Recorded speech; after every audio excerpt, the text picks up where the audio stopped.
So I guess we just might start it. So I welcome everybody. This is session 1 of the first day afternoon part of the conference. And this session has been affected by a number of changes.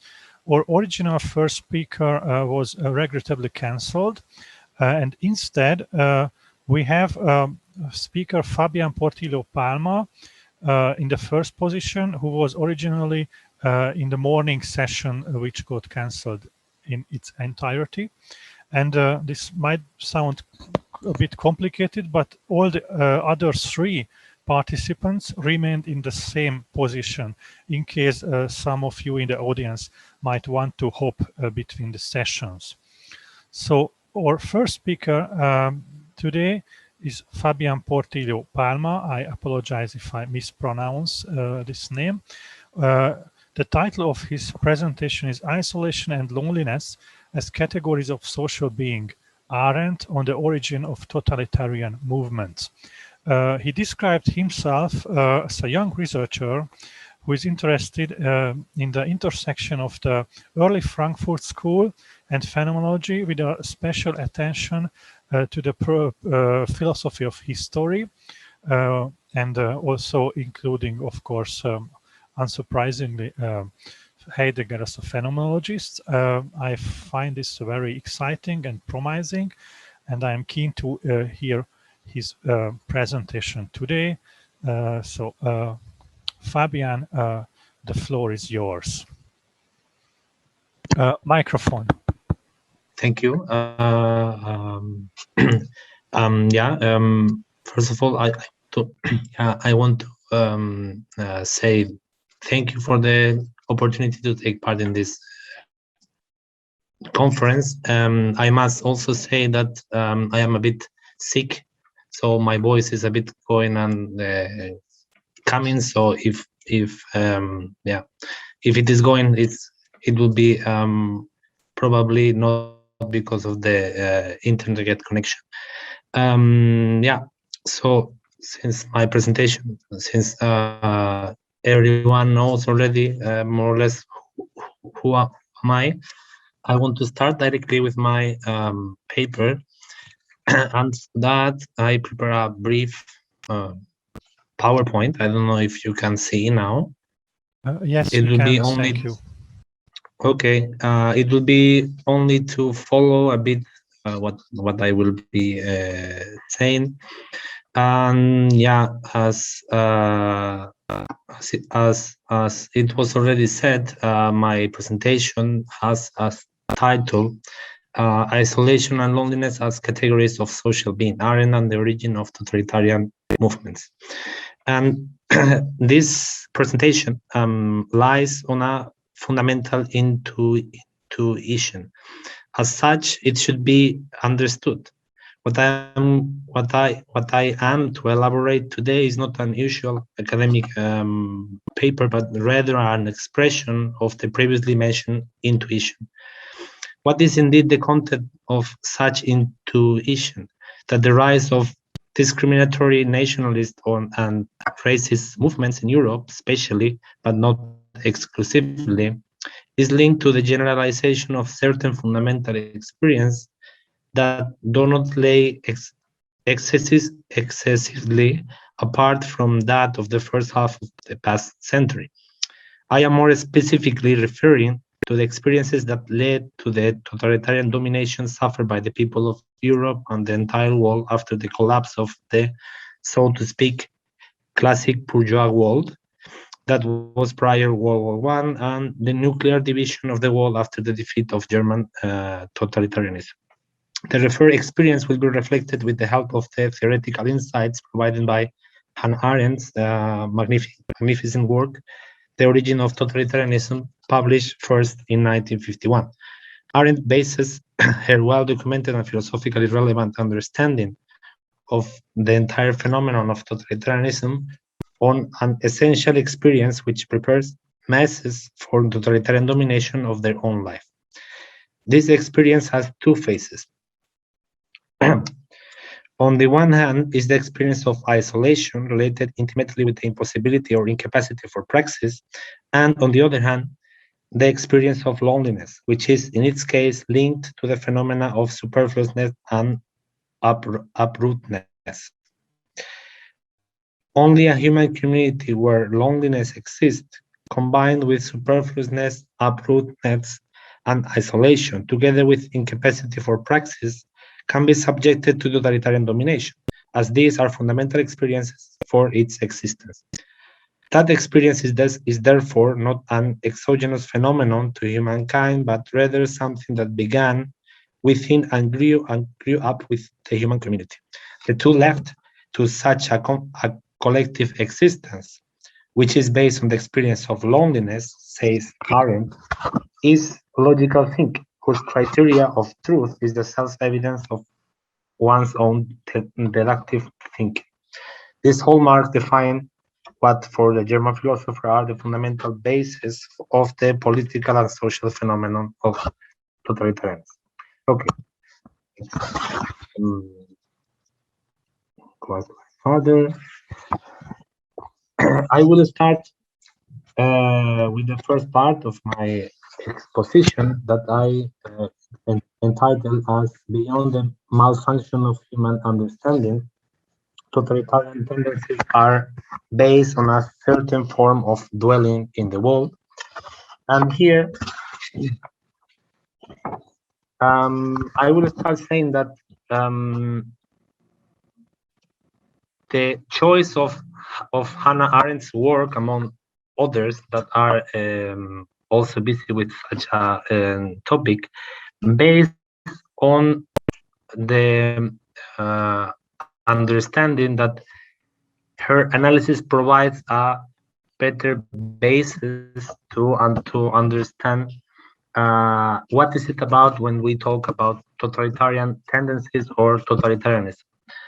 In that sense, what for us is really in question is not an external or non-essential fact, but rather a deep comprehension of how our communities in Europe have been constituted and are being developed and have been changing.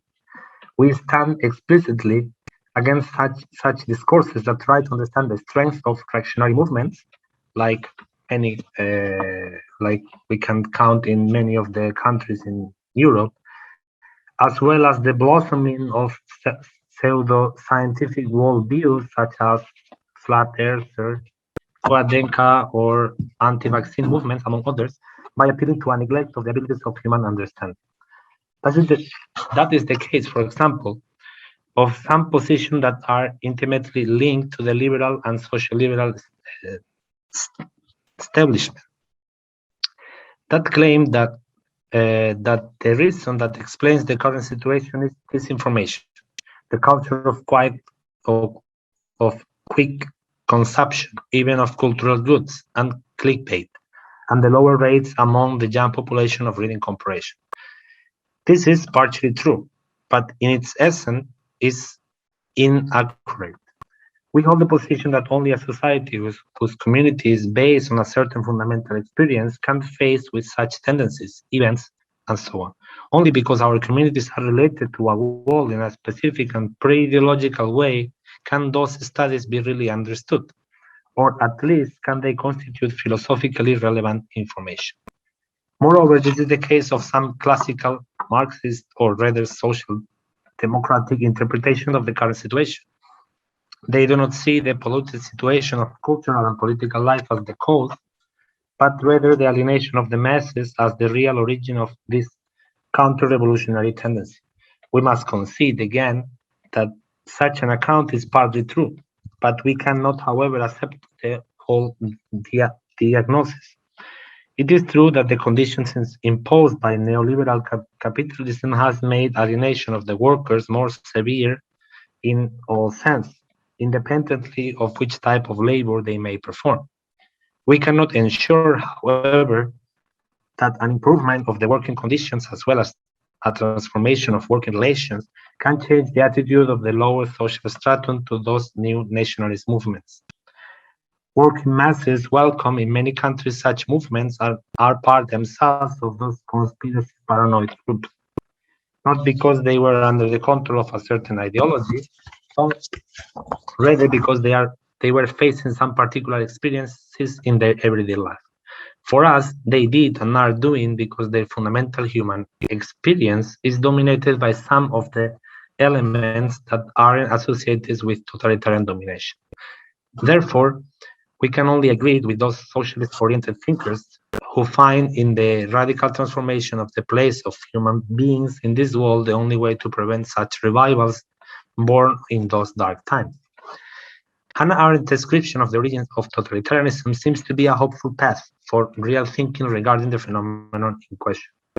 Rather than understanding thinking as a mere logical concatenation directed to a self-evident conclusion, we understand it as a human activity that is able to disclose the existential horizon of the particular existence which is under question.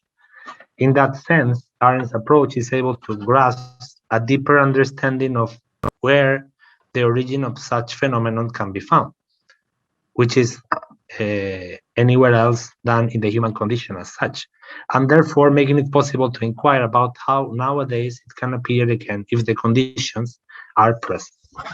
Now, let's go into the analysis that Arendt will complete in the last pages of this huge work that is the origin of totalitarianism. For Arendt, and here we start the second part of my exposition, whose name is Origins of Totalitarianism, Isolation and Loneliness. As I said, for Arendt, totalitarianism is a new phenomenon in human history, though its newness does not make it an external event to humankind itself. From that idea, she deduces the following, and here is the quote: "The crisis of our time and its central experience have brought forth an entirely new form of government, which has a potentiality and an ever-present danger is only too likely to stay with us from now on, just as other forms of government, which came about at different historical moments and rested on different fundamental experiences, have stayed with humankind regardless of temporary defeats. Monarchies and republics, tyrannies, dictatorships, and despotism. Beyond the warning conclusion that such a historical event has not yet been removed from humankind, even though historically it has been defeated, for the current essay, the other element of her conclusion is much more interesting. As we have already partially mentioned, totalitarianism is based on a group of fundamental experiences of humankind within a certain historical period. That experience is what Arendt calls terror, which goes alongside with ideology, understood in a singular way. Terror is the human experience defined by the phenomena of isolation and loneliness. A comprehensive access to these two philosophical concepts will be needed to understand Arendt's account on totalitarian domination. Due to the factual limitations of today's presentation, my exposition will focus exclusively on the last pages of her work, while still, of course, keeping in mind the rest of the book and making some minimal references to another of the main publications of the German philosopher, The Human Condition, published first in 1958. The experience of terror, as has already been mentioned, is composed of two different phenomena, isolation and loneliness. Isolation is to be understood as a kind of human experience defined by the impossibility to act along with others in a social sphere. This happens when we cannot find a supportive institution that enables us to raise our voice or to make a claim against an injustice. An isolated human is one that lacks the power to act, that lacks the capacity to have an impact on their surrounding world. Isolation and powerlessness or incapacity go hand in hand. Arendt continues, explaining that the experience of isolation is the defining element of tyrannical domination. A tyrant seeks to place himself in a position of power through the elimination of all type of dissidences within his kingdom or republic, but he keeps the private sphere of those who are under his rule intact. When a type of human life maintains the realization of the human condition possible, when a type of a human life frees a certain space to act, even if that action is not of the sort of social or public activity, this maintains the realization of the human condition possible, even when it is limited. That is the case with Arendt. A life under it lacks of public action, which is what Arendt calls praxis, but not of labor, and what is even more important than that, fabrication. For the purposes of the production of goods and human articles that constitute our artificial but essentially human surrounded world, isolation can be recognized as a need. It is required to withdraw the one's own private sphere to be able to invent or produce something that will be included as part of the above-mentioned world. The human condition is then limited by the tyrannical domination, but not expressively denied. This is the fundamental difference, according to Arendt, between tyranny and totalitarianism. While the first attacks the public and collective activity of men and women, the second consists of a denial reaction to that human condition, since it makes both production and praxis impossible. As well as isolation, loneliness is a fundamental human experience that in the years following World War I became massive, as it started to affect more sectors of the global population. It is not a new experience that totalitarian domination has brought up, but rather a very limited one. Prior to this, it had affected those elements of society that were marginalized, for instance, the elderly. However, currently it has started to define a general way to dwell in the world, a form that, as Arendt points out, has the particularity of being a human experience that denies the basic elements of the human condition. To be lonely is not the same as being isolated. While isolation is to be understood as the lack of the institution or the tools to act in a public sphere, loneliness is the experience of not belonging to the world where we are living. It points to a collapse of all sorts of connection to the world, and therefore is intimately linked to the more concrete phenomena of uprootedness and superfluousness. Arendt will describe them as follows. And here is I will make a reference now to the first quotation. To be uprooted means to have no place in the world, recognized and guaranteed by others. To be superfluous means not to belong to the world at all. The totalitarian movements define a singular form of sociability, a form that is characterized as a constant conflict of everyone against each other, as well as a particular form of subjectivity that we can describe as an experience of being part of a huge movement that goes beyond you and the individuals with whom you are in contact, and from whose perspective every individual is a dispensable part from a bigger and more important event. The epitome of totalitarian domination is the concentration camp. Here, both elements found out in the experience of loneliness can be clearly noted. On the one hand, each one's own existence is to be recognized in a constant conflict, in a context of deep instability, while on the other hand, this particular existence is irrelevant to the broader point of view of the movement to which they belong. Hannah Arendt makes a huge effort to keep the difference between loneliness and solitude clear. Solitude is a better known experience within the human history since it has been felt by many individuals since the beginning of the time. Since the beginning of time, it is defined as a type of human experience that is based on a withdrawal into ourselves, with whom we start a sort of inner dialogue. Both are experiences whose basis is that of the disconnection from the social or collective world, but in their inner constitution lay a fundamental difference. While in solitude we are dialoguing with someone else, in this sense with our own self, which suppose that we are discussing with our own culture, our own history, to sum up with our own world, in the phenomenon of loneliness we lack such a connection, since we have being separated even from our own self. Under such conditions, only human capacity is left as the one through which modern philosophy tried to renew itself. Logical and deductive thinking, whose criteria to discern between true and false, right and wrong, is the self-evident experience. This ability is the condition of ideology, since it does not need any external input. It needs only its own thinking path and logic. Deductive and logical thinking is what Arendt points out, a type of thinking that fails to reach a certain type of truth because it does not disclose anything, any type of world, which for Arendt must be a common shared world with others. As we may find in the human condition, and here is the second quote. The language of the Romans, perhaps the most political people we have ever known, used the words to live and to be among men, inter homines esse, or to die and to cease to be among men, inter homines esse, essere, tessinere, as synonyms.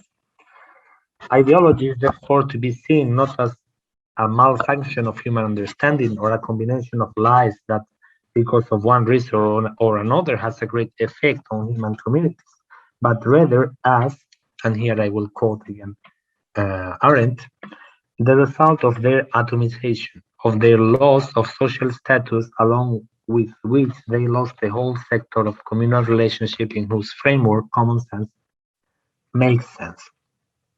Ideological constructions such as the global Jewish conspiracy from the 30s or the pandemic conspiracy of nowadays find a fertile ground in societies where human activities has been reduced to its minimum level. Or to put it in other words, where human action has been denied as a fundamentally common experience. As Arendt marvelously points out, and here is a long quote, what prepares men for totalitarian domination in the non-totalitarian world is the fact that loneliness, once a borderline experience, usually suffering a certain marginal social conditions like old age, has become an everyday experience of the ever-growing masses of our century. The merciless process into which totalitarianism drives and organizes the masses look like a suicidal escape from this reality. The ice-cold reasoning and the mighty tentacle of dialectics, which sizes you as in a vice, appears like a last support in a world where nobody is reliable and nothing can be relied upon. It is the inner coercion whose only content is the strict avoidance of contradictions that seems to confirm a man's identity outside all relation with others. By teaching and glorifying the logical reasoning of loneliness, where man knows that he will be utterly lost if ever he lets go of the first premise from which the whole process is being started, even the slim chances that loneliness may be transformed into solitude and logic into thought are obliterated. And with that, we come to the third and the last part of my presentation. History repeats itself twice. Reactionary tendencies as a totalitarian farce. The conditions behind such experience have not changed, and that is one of the more important impulses that holds the directive intuition of this paper. Totalitarianism and terror are based, as well as we have already exposed, on more basic phenomena such as isolation and loneliness. Such phenomena were originated by a particular group of conditions that, despite the historical defeat of totalitarian regimes, have not been removed from the daily life of a huge number of inhabitants of our planet. What is then the fundamental condition that is still present in the 21st century? Something that Arendt calls the victory of the homo laborans, to which we find also reference in the origin of totalitarianism. As we can read in the last pages of such book, again, I will read this quote. In isolation, man remains in contact with the world as the human artifice. Only when the most elementary form of human creativity, which is the capacity to add something of one's own to the common world, is destroyed, isolation becomes altogether unbearable. This can happen in a world whose chief values are dictated by labor, that is, where all human activities have been transformed into laboring. Under such conditions, only the sheer effort of labor, which is the effort to keep alive, is left, and the relationship with the world as a human artifice is broken. Isolated man who lost his place in the political realm of action is deserted by the world of things as well, if he is no longer recognized as homo faber, but treated as an animal laborans, whose necessary metabolism with nature is of concert to no one. Isolation then becomes loneliness. Common life of the so-called homo laborans or animal laborans is the life that most of us know, a life oriented towards labor, to a non-stopping activity that conducts merely to the production and reproduction of our own humankind. This reduction of human life could be perfectly seen in the working conditions imposed by the Fordist model, but also, we will add, in the conditions under which we are developing nowadays our labor. Under the slogans of flexibility, entrepreneurship, and be your own boss, we face with a similar reality. A world in which the production of new elements to be incorporated into the world of the things, as well as the practice of free and plural participation in the public and political sphere, are gone. A world in which human condition has been demoted to a mere activity oriented to the satisfaction of natural needs.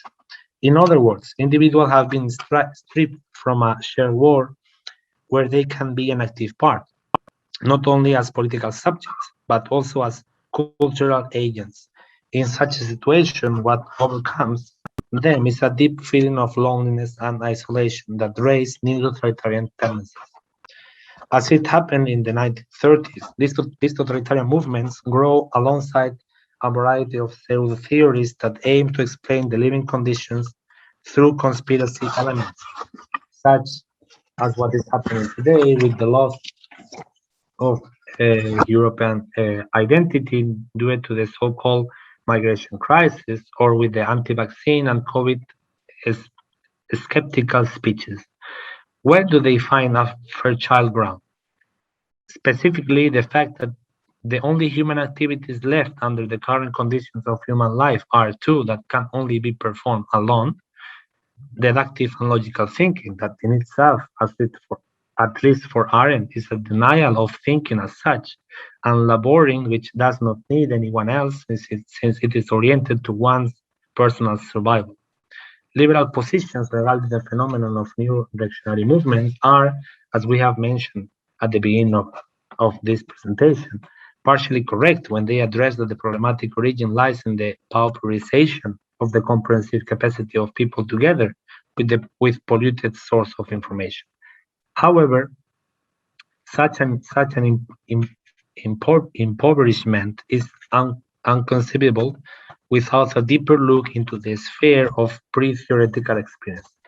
Similarly, those voices that find the problem in the phenomenon of alienation fail to account the events properly, since they keep being blind to these fundamental experiences, only because the total disconnection of individual life from the common and public spheres of action can lead to a massive loss of the ability to think, to the massive acceptance of a new forms of totalitarian domination. As a result of this, we are currently facing a new challenge. If we assume that the new phase of capitalism developed, this so-called neoliberalism, has changed and is transforming the face of the world as we used to know it, if we see in the wrongly defined flexibilization of working hours, in the constant decrease of salaries and the simultaneous increase of prices, the impulse of entrepreneurship, the dissolution of all spaces and institutions for working and political organization beyond social media, new and relevant events for the human condition, we may assume that a new mass of dispossessed, lonely, and isolated people can be at our doors and endanger not only the already obsolete liberal institutions, but every type of collective existence. They are not barbarians who stand at an empire's external border, but citizens that, due to the conditions, have been forced to desert their prerogatives and duties as active parts of a cultural and political community. And just to end, the danger of our time, similar to the one of the 20th century, is defined by the organized loneliness. that in Arendt's eyes, and here is the quote, is the first quote that you can see on the screen, is considerably more dangerous than the unorganized impotence of all those who are ruled by the tyrannical and arbitrary will of a single man. Its danger is that it threatens to ravage the world as we know it, a wall which everywhere seems to have to come to an end before a new beginning rising form this end and has had time to assert itself. To end with a positive note, I would like to quote Arendt's work once again, when she details that there remains also the truth that every end in history necessarily contains a new beginning. This beginning is the promise, the only message which the end can ever produce. Beginning before it becomes a historical event is the supreme capacity of man. Politically, it is identical with man's freedom. This beginning is guaranteed by each new birth. It is indeed every man. And with that, my presentation comes to end. Thank you for your attention. Thank you very much. And we have approximately 10 minutes for discussions, questions, comments, and thank you very much for your presentation, including this very rhetorically clever way of ending it. And I wonder whether there are questions, or I just, in case not yet, then I have a question on my own, namely, what is your opinion about the tension between these categories you identified being, so to speak, ontological categories versus this situation being the result of a historically contingent development? You made several references to our own age, the COVID situation, the anti-vaccine movement. So do they manifest something which is historically something creatively new, or is it just a manifestation of fundamental ontological categories, or where is the tension or the harmony between these two possibilities? Yeah, okay. Thank you for the question, first of all. Yeah, I think, or I would say that they are not, so to speak, in a contradiction with each other.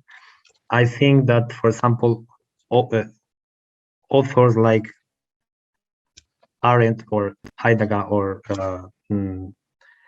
they will not be agreed with some who ontological definition of humankind that is apart from history, and it is manifested in the different context, but they will be more into thinking, I believe, that in their pure historical manifestation we can kind of rebuild its ontological